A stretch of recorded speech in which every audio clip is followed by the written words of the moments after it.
Hey, good morning. How are you? Doing well, thank you. How about you? I'm doing good.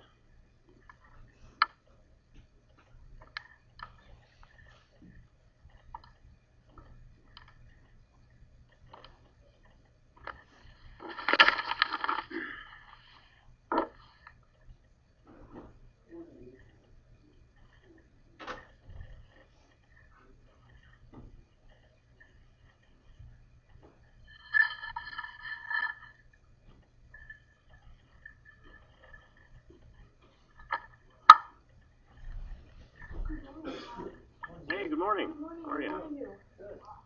How about you? I'm doing good. Is there coffee in there? Yep, it's all set for you. Oh, how wonderful. Thank you.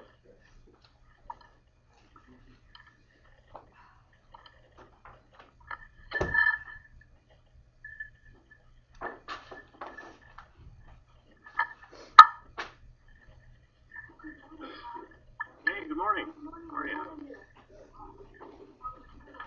I'm doing good. Is there coffee in there? Yep, it's all set for you. Oh, how wonderful. Thank you. Would you like some? Yeah, I might in a minute. Thank you. In a minute? Yeah, it's Oh. okay. Thank you. Yeah, I'm trying to get everything Sarah? going here. I don't long. No, that's my impression. Hey, good morning. How are you? I'm doing good. All set for you. Would you like some? Yeah, I might in a minute. Thank you. In a minute? Yeah. Thank you. Yeah, I'm trying.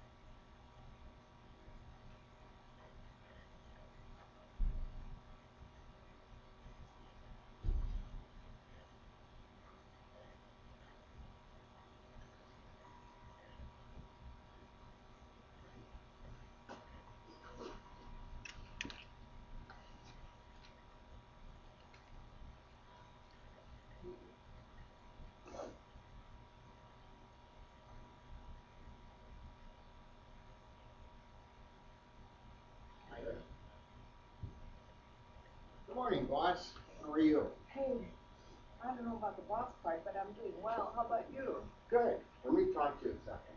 Sure.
Yeah, and well, did I just send it to you? I bet you can look through all. Maybe I did. I don't know. I like mine too.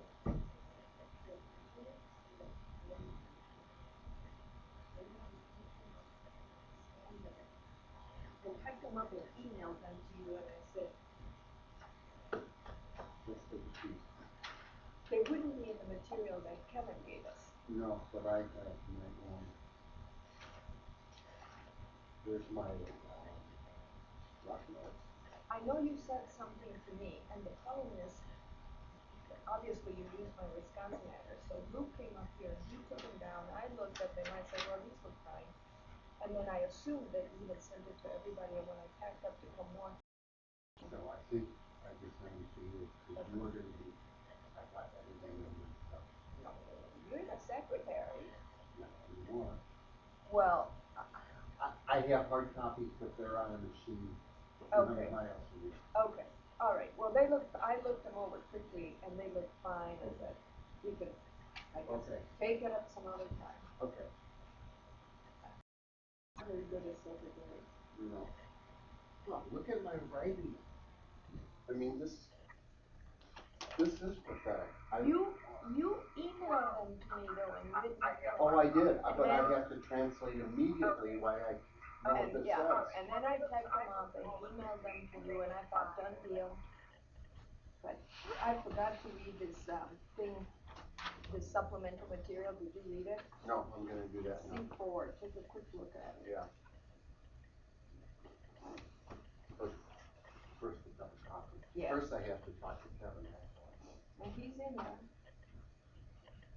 I had another meeting last night. Hope it was good.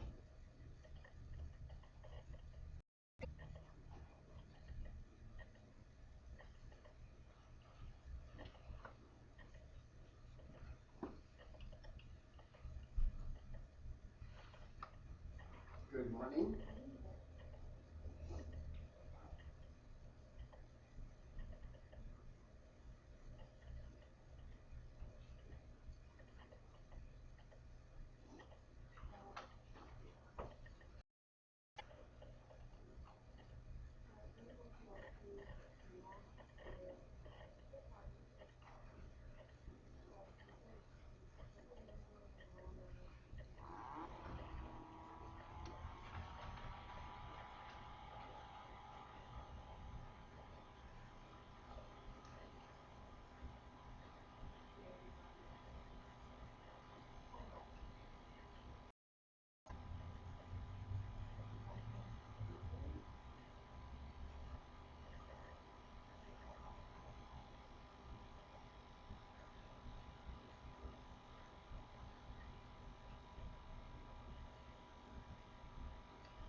Good morning, Lee.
Morning.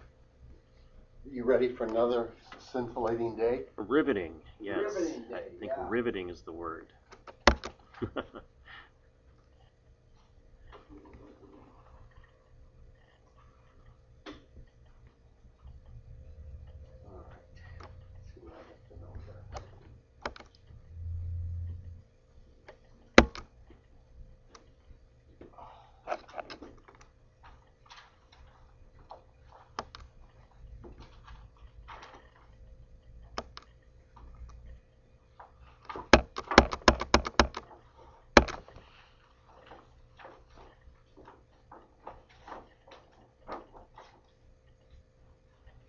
after it was feeling pretty good, they did 5 little tiny incisions. Oh, I'm glad to hear that, Tim. And then it's interesting, they pulled, they wrapped, before pulling the valve out, or anything that's attached there, they wrap it with plastic Oh my. to bring it out. And Mary said, why not? She said, this is going to be careful. If they do that, they do a biopsy on cancer. Not They don't that want that's- any contamination. Yeah, there were all those morcellated, I don't know if you read about that, but the morcellators, No, no. well, they were extracting, I can't remember if it was ovaries or uterus, but I think they were for fibroids, and they wanted to use the, laparoscopic techniques on it, but the thing that they were removing was too large, and so I think Johnson & Johnson developed a machine that ground it up, Oh, and then they sucked it out. oh. And it works wonderfully, and the surgery is minimal, but the problem is if there was cancer there that they didn't know about because they would remove thyroid or something else, if there was a cancer in there and they ground it up, some bits of it remained in the body and then you have cancer. So now they completely changed their technique and they did what they did apparently with your daughter, which is, you know, they're scooping it up and taking it out as if they were doing, you know, it's the opposite of grinding it up. They're confining it. So, yeah, my sister had to have some kind of procedure. Call Normco. The morcellator thing was working, so I was all freaked out, but the doc said, no, we're not going to do morcellators.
Good morning, Dr. Allen. How are you? I'm fine.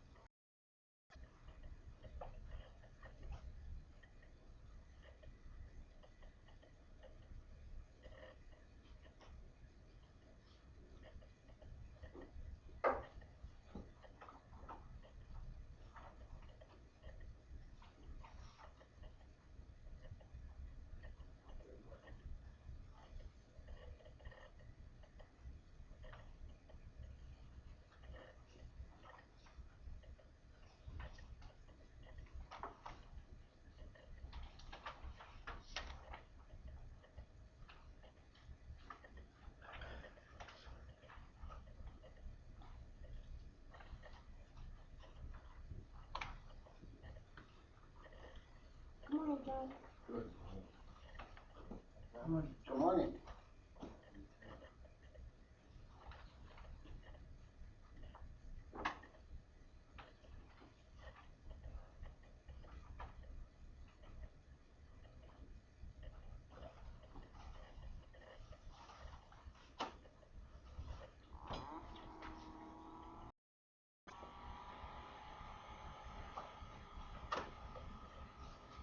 I'll let you copy of the state check.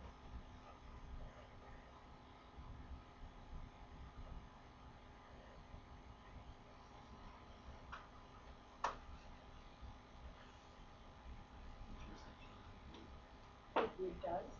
I got a copy too, but I have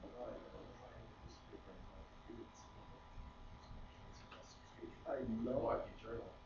Well, except that after a while, they don't give you free, stuff fighting.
Oh, good.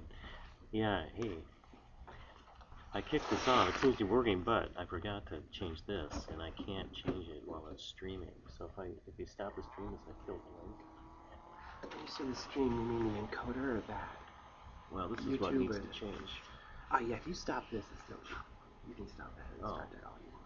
Because it won't let me. I'm assuming the reason it won't let me change.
street from the Capitol. briefs, a lot of The, briefs uh, and stuff.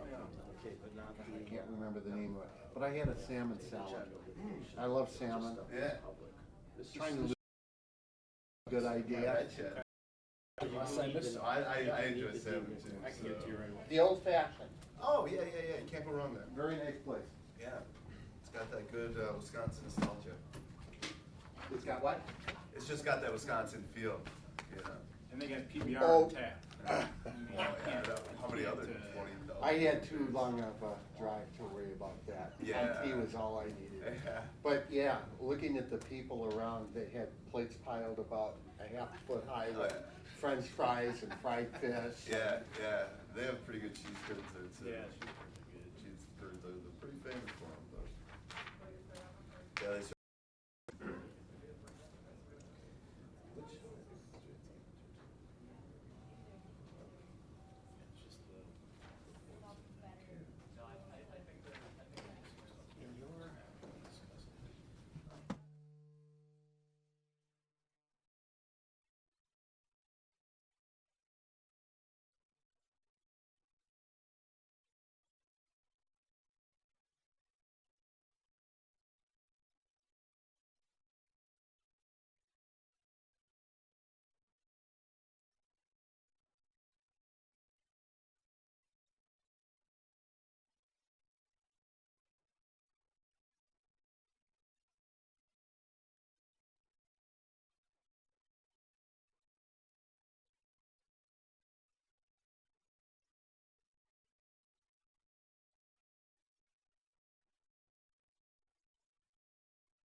We're still in open session.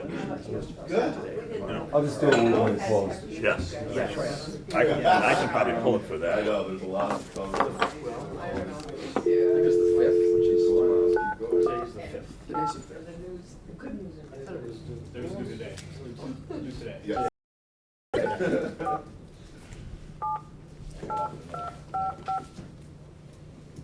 Welcome to the Wistline Anytime Conference Center. Please enter your passcode. In fairness, I wrote her a note, said make a binder for. If you are the moderator, press star. She should have brought Please my- enter your moderator code, followed by pound. That's right. Your call has been placed in conference. When there's nobody in the room, I can do this No, fine. it's the pressure. Yeah. Kevin.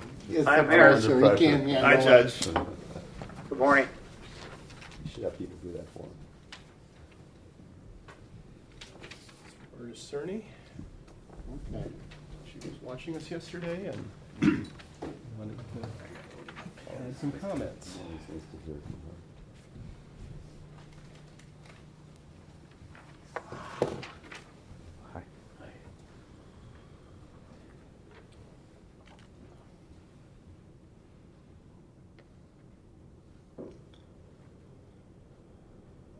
I'm still there?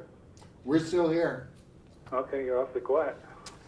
Well, that's true, but Did you send us the We're being watched. yes. Judge Uncle Reed is gonna email to you an email that the board members are just reading from our attorney related to yesterday's discussion about the, habit checks. So, Oh, okay. that's why it's quiet, because everybody's reading.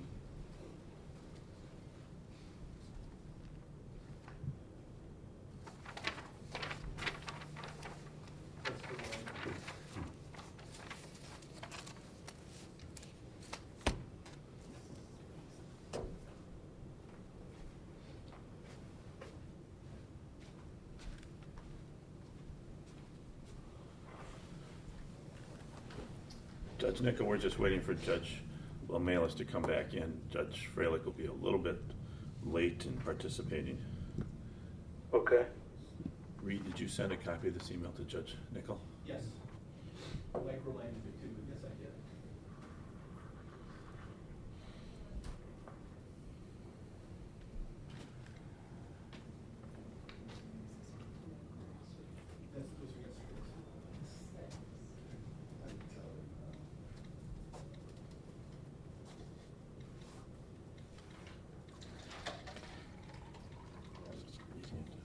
Do we have Judge Nickel? We do. We do. So are we ready to go? We are. Judge Freilich indicated he would be a little late joining us. Oh, okay. So did you want us to wait for him, or did he say He wasn't sure. we waited 5 minutes for Judge Frankie Okay, yesterday? well, he had an 8:30 conference call that he was participating in, and he just said he would be late joining the meeting, so I'm not sure he was sure he would wrap up in a half hour. Okay. Was he taking that at the hotel? No, he's in another room. Okay. So he's in the building. He's, In the building. he's, When were we supposed to, I can't recall how far we got with the agenda. we were at the very end of the agenda. We had done up to L.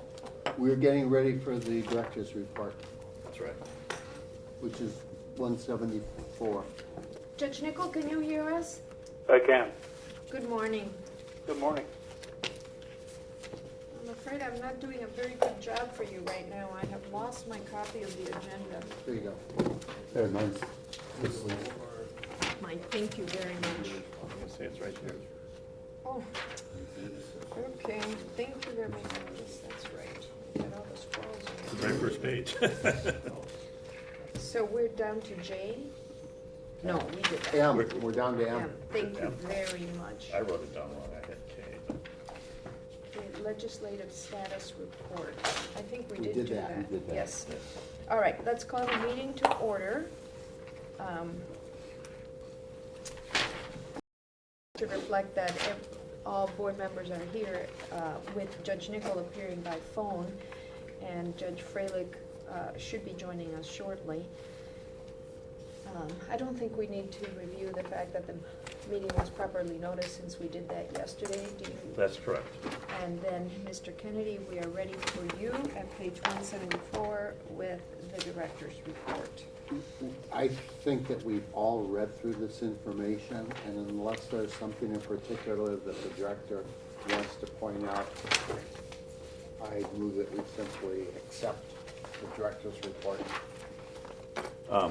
Just a couple things to point out. Mike, you were going to indicate something? I just wanted to point out to the board, our continuing efforts on the ballot design and to distribute the ballots, to get feedback, and we wanted to make sure that the board samples of the ballots that we've distributed for the spring election, so those are attached to our packet. Are these ballots that are on our website Yeah. for the municipal clerks and the Yes. other clerks to look at? Well, they were initially, we got feedback, but these are the ones we've ended up with, Okay. as a result of our process. So these were reviewed by Kevin and I under our new process, and this is what we've ended up with. The other point I just wanted to note is that I think after our board materials were put together, we have another Staffing change, we're losing another staff member, one of our office operations associates, Michael Kukula, who's been with us a couple years, and he focuses on helping Allison Coakley with the entire training program, does a lot of the logistics, or the rest of our staff also with travel logistics and things like that. It's been a big help, and we just want to thank him. He's going to the UW-Madison School of Human Ecology to do some similar type work as he's been doing here, helping with setting up conferences and travel arrangements, things like that. So just wanted to thank Michael. He's not here, but. He's not here. He's actually not at his desk right now. Okay. Floating around, but thank you, Michael. All right, well, please convey our thanks. So, I had a question about Kevin's report sure. that we just went over. Bottom of page 174.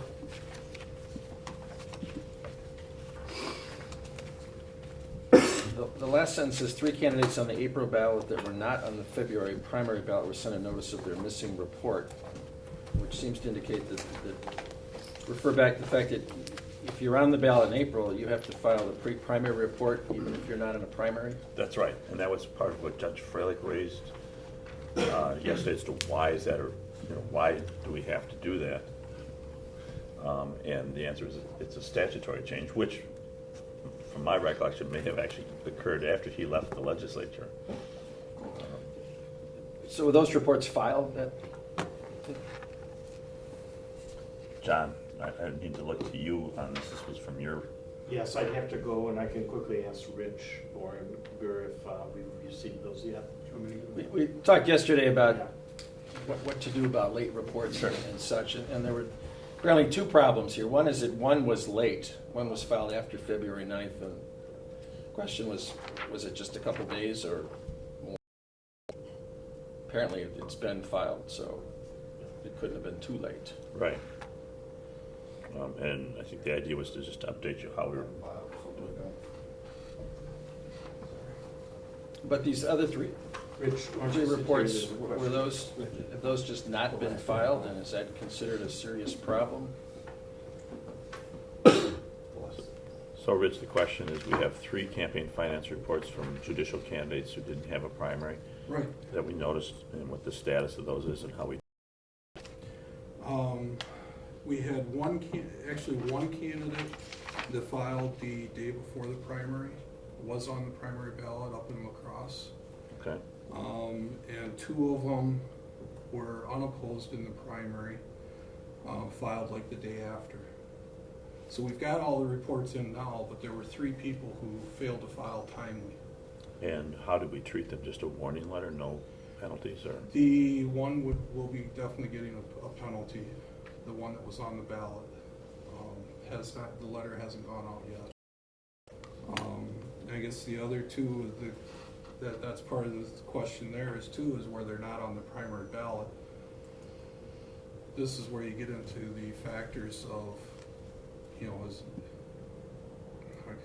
So one was 6 days late, and the other 2 were 8 days late. I believe so, yes. It was the day after the primary and the day before. Right. Yeah. And I think under the current forfeiture schedule, the one that was on the ballot will be asked to pay a forfeiture. I don't know what amount. Settlement? Yeah, Yes. settlement in a forfeiture amount of 50 or so. But then we have 2 who were not on, who have filed but were late, but were not on, were unopposed, and so did not face a primary. And I guess our intent was not to seek a forfeiture from them. Well, what's consistent with the schedule that we just,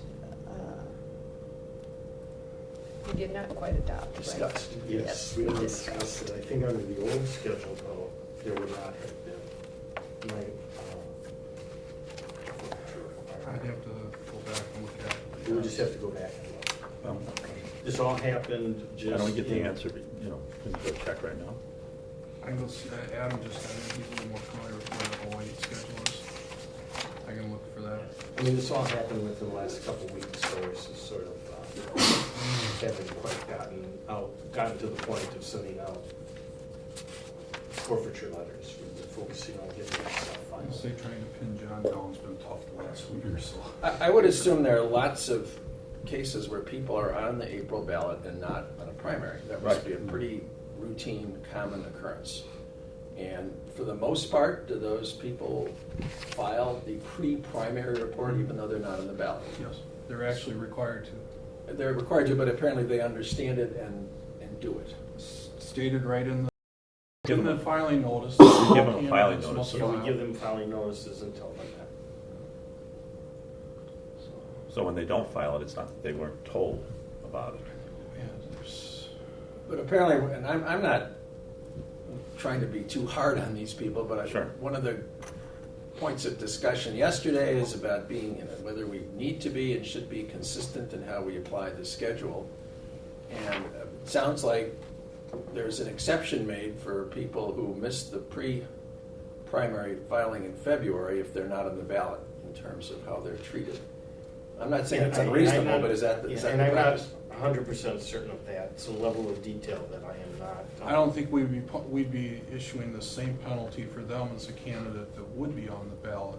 I mean, the value of not having their data, they got the data before the election now. They'll have to file another report at the end of this month.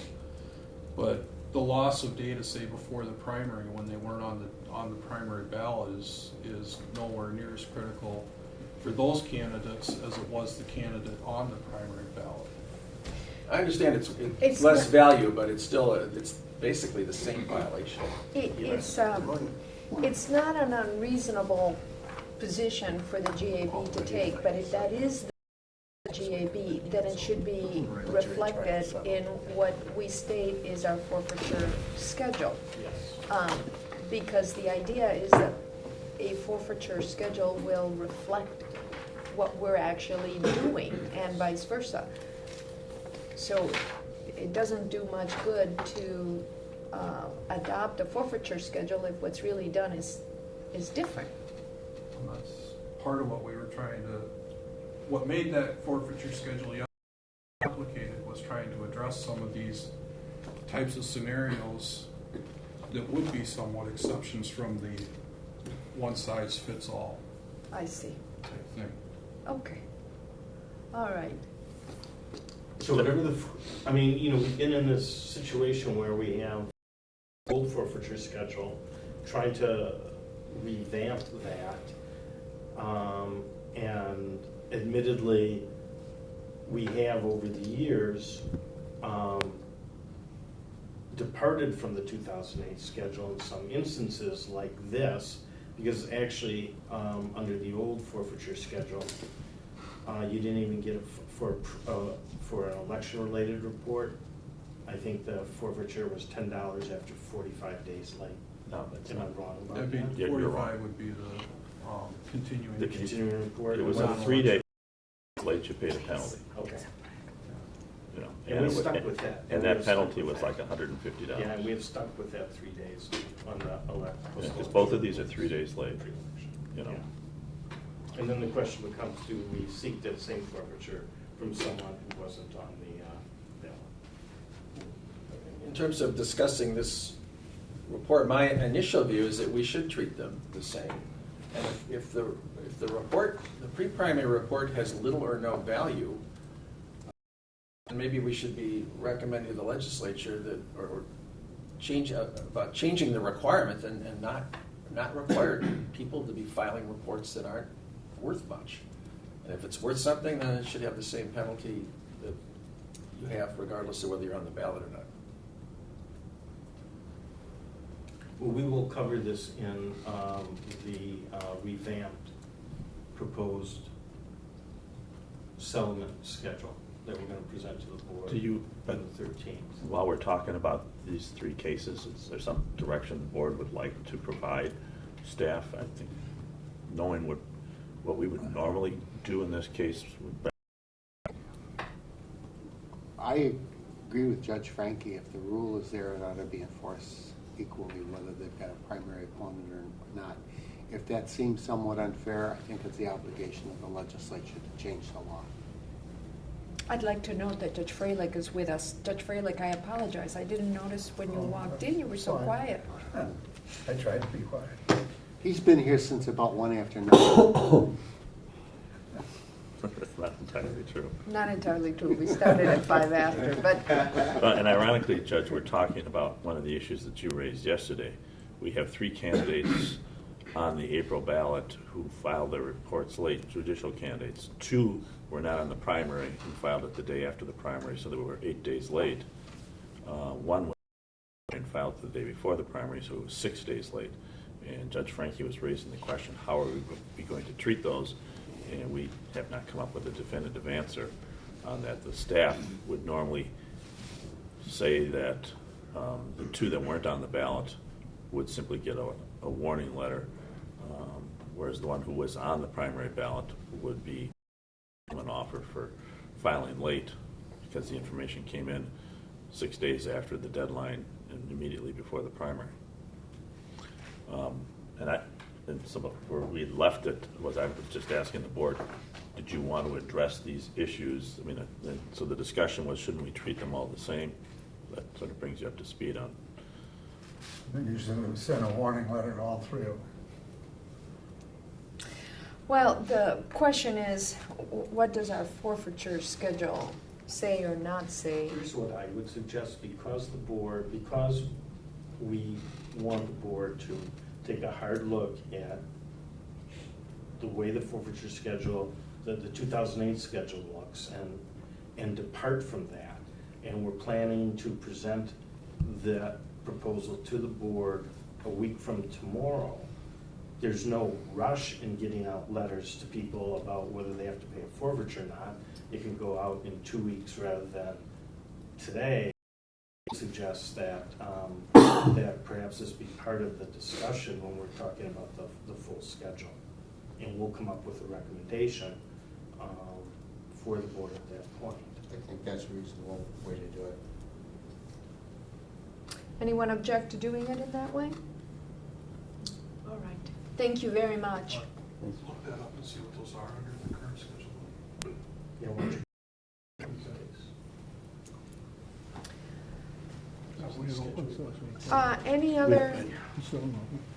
Any other comments or questions with respect to the director's report? Mr. Kennedy, anything you wanted to add?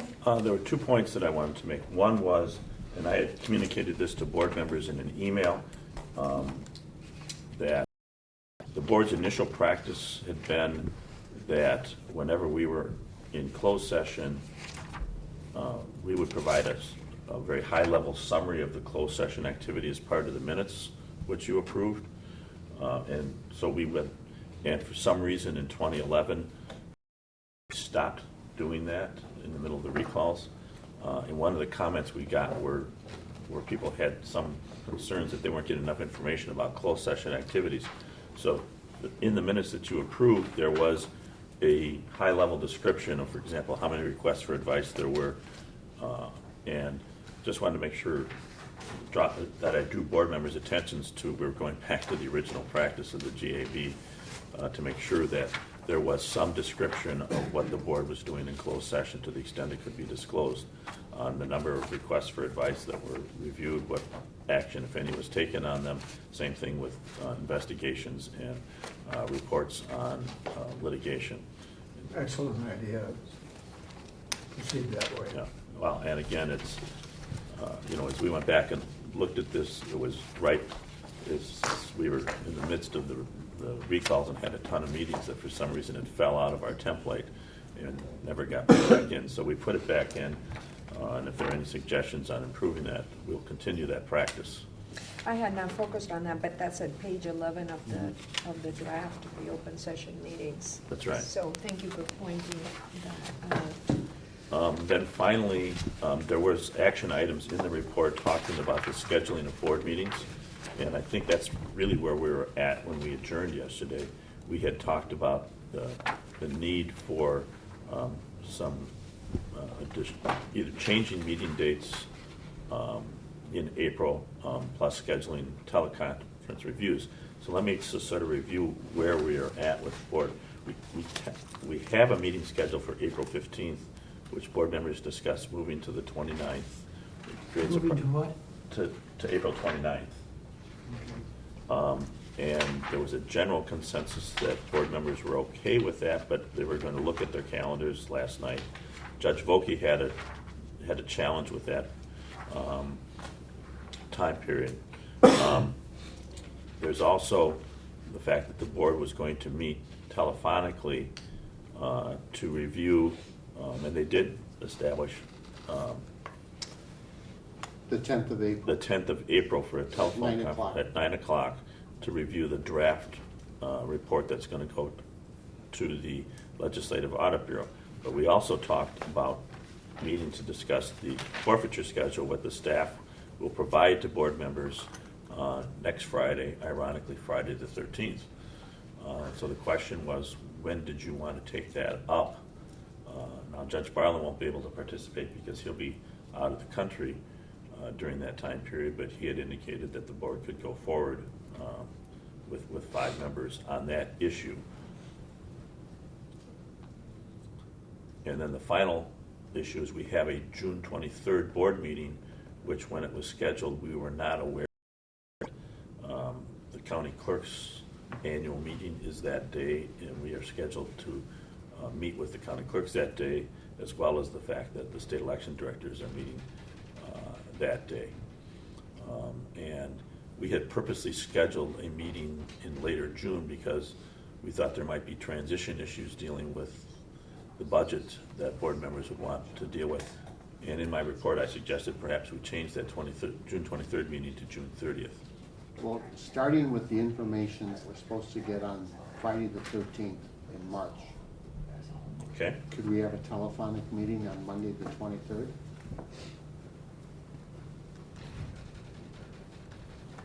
Would that give us enough time to prepare? Talking about the 23rd of March. I won't be here. I'm on vacation. That's right, you're in San Francisco. The only, But we can do this without you. Yes, you can. A full meeting? No, a teleconference meeting to discuss the forfeiture schedule.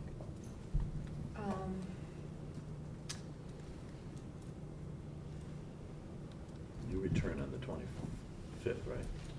Yeah. Yes. The 25th would be much better for me than the 23rd. depends on when during the day. That's the day that I give platelets to the local blood people. Or the 26th.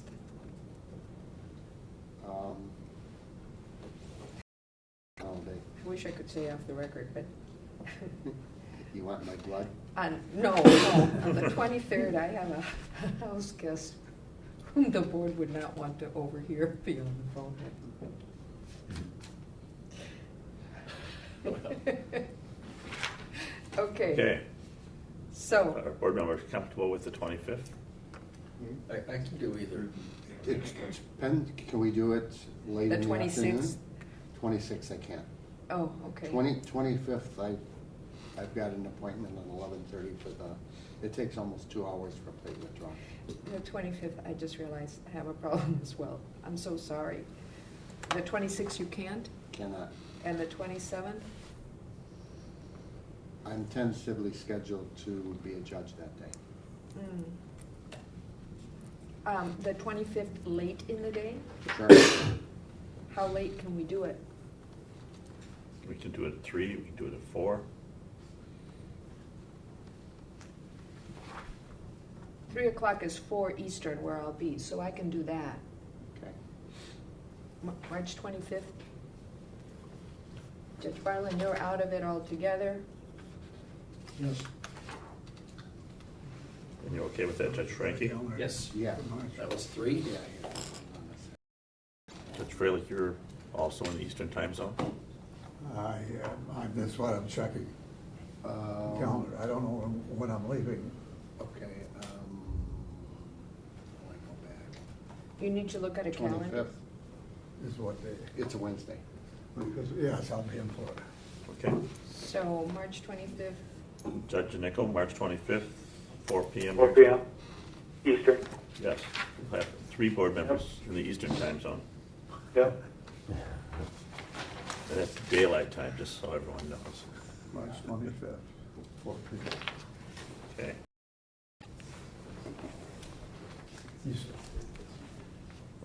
Daylight. 9 a.m., April 10th. Are board members comfortable with having a full meeting on April 29th? Hold on a sec. Again, Judge, I know you have family concerns. Judge Volkey. I do. If we do it on the 29th, I'm not going to be able to make it in person. My wife is having surgery the 22nd. We deliberately moved her surgery to the 22nd so I could be here on the 15th. I mean, we can continue with the 15th meeting, it's just that the idea was that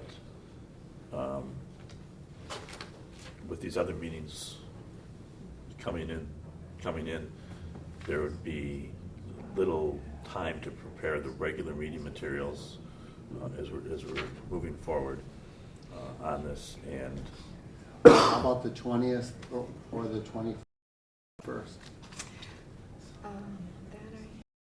Really the 20th, because it's a long ride home. Let me just see. I haven't written it in yet. Okay.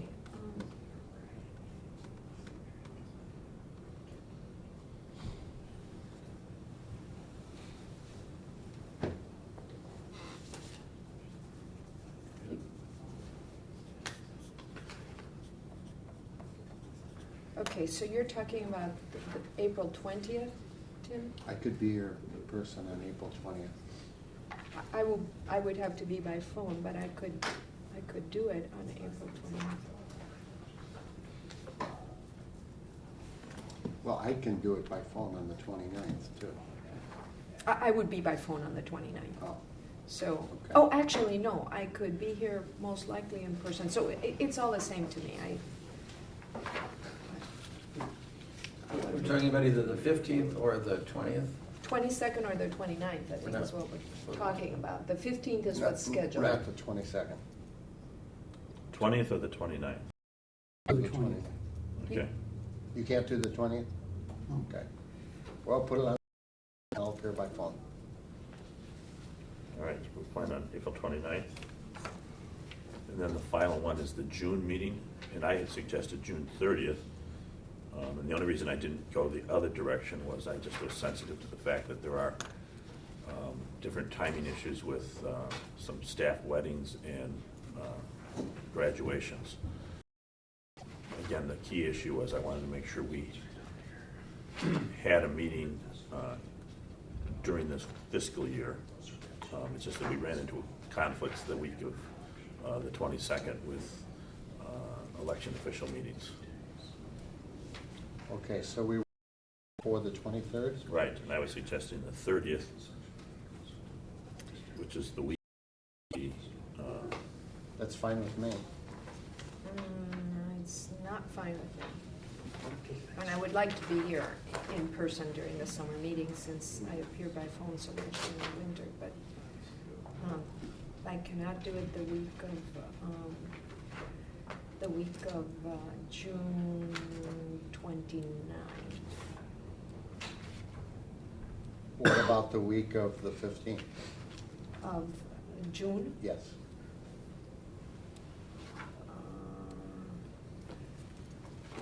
I could do that. I think the later in the week we do it would be better. Later in the week or Later in the week. If we do it the week of June 15th, I would suggest. 17th? I could do it the 18th, the 19th. I could do it the 18th or the 19th. Or I could do it, oh no, yeah, the 18th or the 19th. Judge Barlin? I don't know if I'll be on the board at that night. I suspect you are going to be. That's my My, gut feeling, unless, Term is up in May. I know, but It doesn't work that fast. I He's got other just, things going too now. You're You know, stuck for a while. the reality is, under the current circumstances, I don't know how many volunteers we're going to get. But maybe. I'm getting contacts from people who are interested. Oh, so- really? Okay, all right. So what are we talking about, the 18th or the 19th? What day is the 18th? It's a Thursday. Thursday. Okay. Judge Frankie? Either is fine. Judge Fralick? I have no idea. Just name the date. I'll either have my phone or here. And Judge Nickel, you think June 18th works? It does. Okay. Well, let's say June 18th, if a board member has a specific concern. We'll have some time to adjust to that, but I just thought the better planning we can My do. wife's planning a trip to Washington DC with my son and his kids, and I don't know when in June that is. Do you know if you're going with them? Yeah. Oh, yeah, I gotta go with them so they can get in the Capitol. Yeah. That's the next legislator. Yeah. So are there, those were the key issues I wanted to make sure we focused on the director's report. I don't know if there were other questions board members had, either on Mike's division, John's division, or the overall agency. I should say there's one other point, and that is we are drafting a letter to Joint Committee on Finance, and Judge Fralick suggested that we have, in order to get that out, that we have board members sign a six, or have just all six. I'd prefer it if it was the 6 board members. It's really a preference of the board. I don't have the alternative with me off of it. Okay. I mean, generally, I think it'd be better if we just had the 6 board members, because when I had my meeting with Voss and Knudsen, you know, one of their arguments and points is Kevin has too much influence and the people just follow him. And I just think if it would mean that we haven't followed them and don't follow them necessarily, we just use them as counsel for advice. I'd like to hear what Judge Fralick has to say as well. I think that's the best approach, quite frankly, just the board members. okay, we will distribute the signature page for the 5 board members that are here. Judge Nickel, we will put it in overnight to you today. Okay. With an overnight return. And the Okay. goal will be to get it to the letter to Joint Finance with copies of the board members on Monday. Basically, we're trying to put in all of the comments that the board members raised yesterday, but keep it as succinct as possible. Okay? Good. I note that per diem is not part of the open agenda, so I suggest putting it on for the next one that Yes. we have for by phone. And that will be done. Okay. You will automatically get the 2-day per diem, and then you can vote on anything additional. Okay? Yes, Judge Frankie? I just had a couple questions about the ballots that were attached to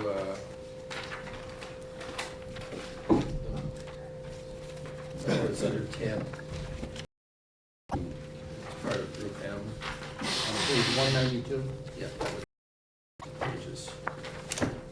Starting at 192. I take it these are the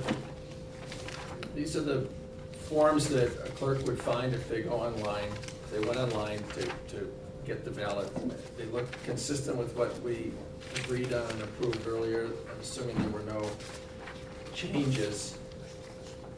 The question I had was whether we have information yet as to how many clerks used it as opposed to not used it.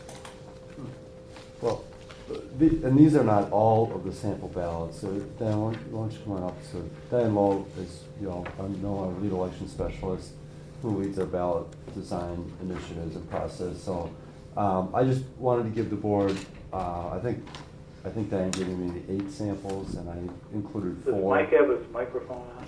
I'm sorry, Judge. Is that better? Yeah. Okay. Sorry about that. I was just saying, Diane Lowe walked in, and we were looking at the ballots. I had provided the board with 4 sample ballots, 2 that have ovals and 2 that have arrows.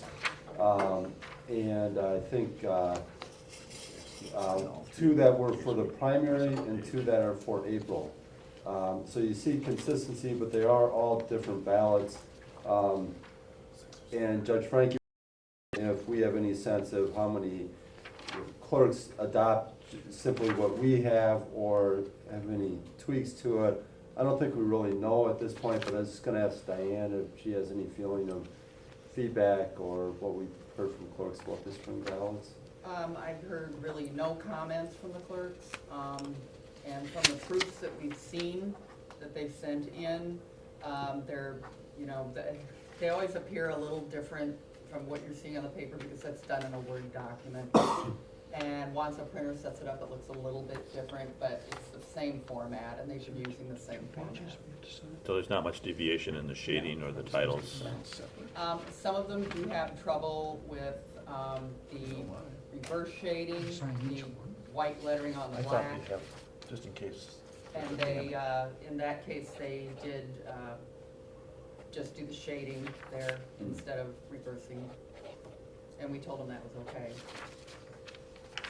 So the darker, really black shading that has the office with their equipment, they have more difficulty pulling that off, and so they're just using more of the gray shading. And that was one of the variations that we gave them as options in the memo from the board meeting before.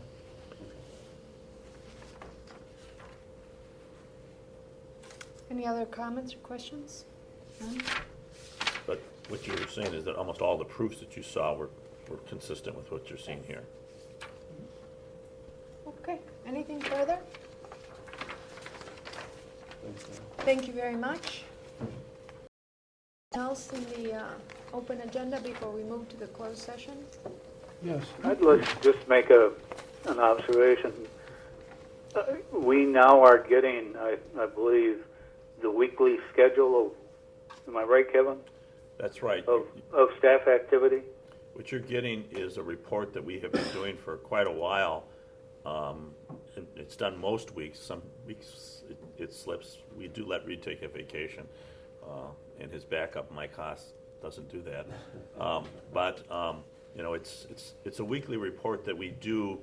You know, what happened in the week, any highlights, and what people can expect. One of the reasons we do that is, you know, we have a large number of training sessions, or we host foreign visitors, and it's good to give the staff a heads up when people are going to come in. Also, you know, there are little things that happen during the week that we want to draw attention to, legislative hearings and things like that. So it's an internal staff communication that we decided to, you know, after I talked with you, to include board members on it so that you had a feel for that. Obviously, it's not very formal. I've encouraged Reed to be, you know, a little informal in this.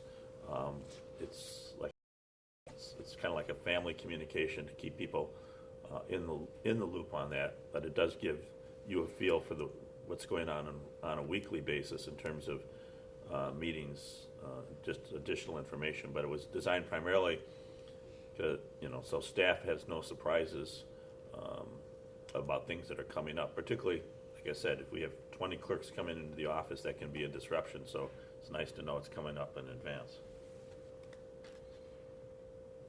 And I like the practice.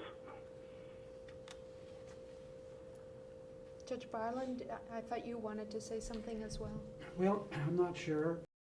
I think I will. We received a email this morning from an artist, Cerny, who's a regular at our meetings, asking some questions about Havilah, and what disturbed me in the letter is the middle paragraph, which suggests that she's been privy, I would call clear voter violations, and I have no recollection that at any of her appearances in the past has she ever referred to these incidents, and we've years ago had a number of sessions on fraud itself. And I think this is probably going in the public record, and that's why I bring this up, that it's disturbing to see allegations made where apparently we have not potential fraudulent actions. Nor are we aware that she brought it to the attention of law enforcement or local election officials. And Judge Garland, you probably heard on a number of occasions where if these types of, we always encourage people, contact law enforcement when it happens, and, rather than have us hear about it for the first time months later, or hear it on the radio. And so I'm sure we'll prepare a response to her about, substantively about her Havlicek's, but we will repeat with her, as we have done several times, that if she, and I think that's the best we can do. And I've personally had contact with her at a meeting, encouraging her to come forward with specific information and give it to the staff. And then one other thing that I think may be important. We have had in the past complaints brought to us alleging illegal activity. It's been investigated and found to be factually in error. So we take stuff like this serious. We encourage people to bring it forward. It's investigated. And as with much that you read in the newspapers or hear on the media, the information is generally accurate.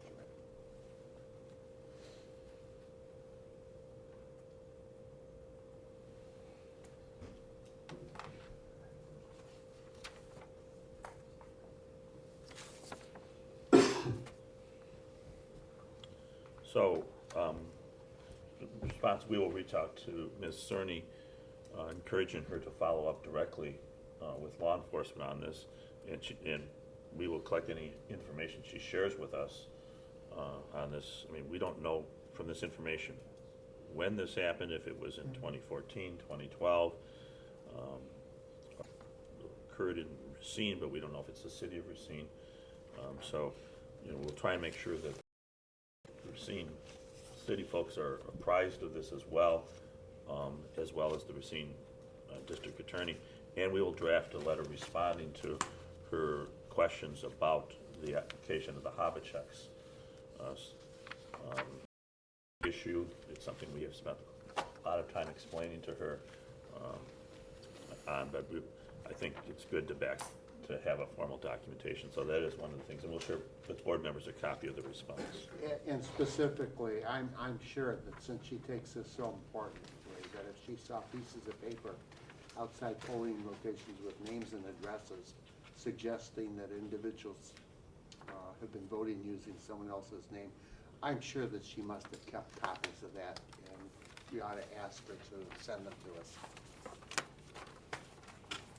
Well, I'd also like to ask her what clerks called the JAB and then said there was a mismatch and the JAB would not remove the name from the list.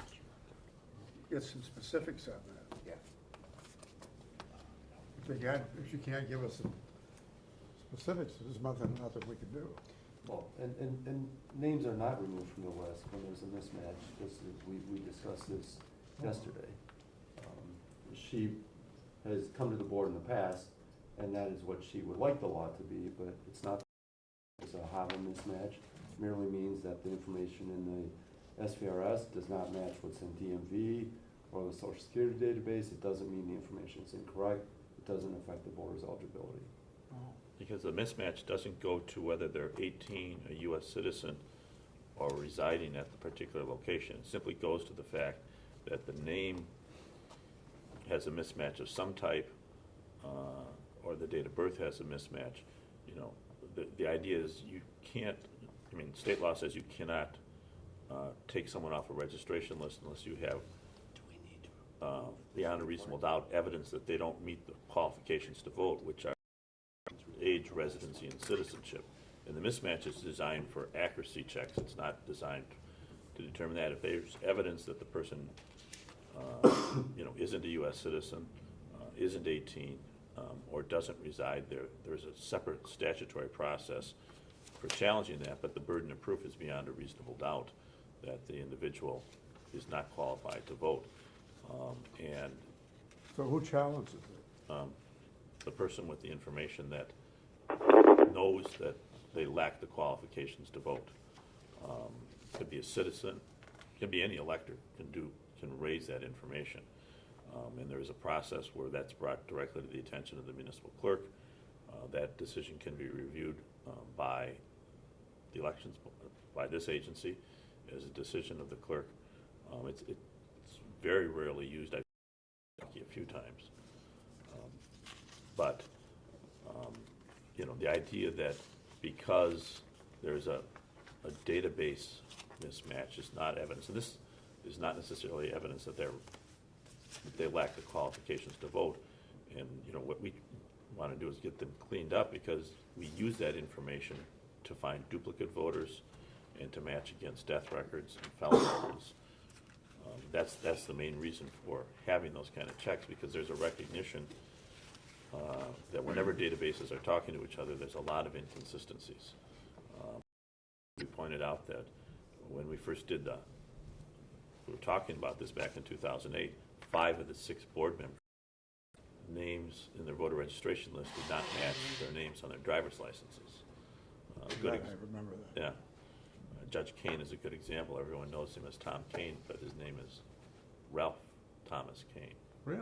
Yeah. I didn't know I that. didn't know that. It goes by R. Full signature is R. Thomas Kane.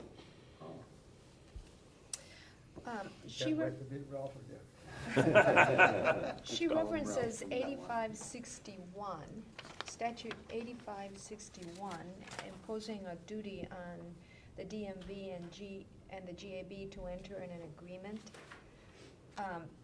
8561 is not on our list of statutory duties.